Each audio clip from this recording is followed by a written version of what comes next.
High বন্ধুরা, সবাই কেমন আছো? দীর্ঘ অনেক দিন পর আজকে মনটা খুব খারাপ, তাই এই লম্বা গাছের মাথায় উঠে একটু হাওয়া খেতে আসলাম। আর তোমাগরে আমার মনের কষ্ট কইতে আইলাম।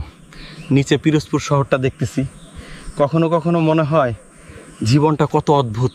অনেক দিন পর ভিডিওতে আসতে পেরে ভালোই লাগলো। ওইদিকে দেখো, দূরে যেটা দেখা যাচ্ছে ওটাই পিরোজপুর শহর। উফ, কি হেডা বইরা মজা লাগছে। হু হু হু। এখন একটু উপরে উঠি, চলো। উফ, এখানে দাঁড়িয়ে আমি পিরোজপুর শহরটা দেখতে পাচ্ছি।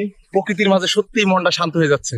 তোমরাও এখানে থাকলে আমার মতো হেডা বইরা মজা করতা। বন্ধুরা, আমি গাছ থেকে নামছি। ও, এবার আমার হেডা বইকে আজকে ব্লগ করবো। আজকের দিনটাই কি যে হবে, চলো সব দেখাই। বন্ধুরা, এখন পিরোজপুর শহরের দিকে যাচ্ছি। আসলে গরিলা হয়ে এমন ব্লগ করা আসলেই একটা ব্যাপার আছে। পিরোজপুর আমার আসলেই খুব ভালো লাগে। বন্ধুরা, মুই এখন পিরোজপুর শহরে পৌঁছেছি। রাস্তা, মাইয়ারা, শহরের জীবন সবই একদম ঠাসা ঠাসা।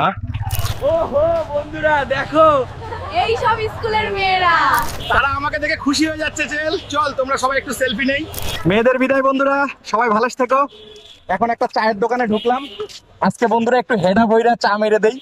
ওই চা মামা, আমার চা মারো। ও ভাই রে ভাই, যেত যে পথে পূর্ণিমা রাতে চাঁদ উঠেছিল গগনে,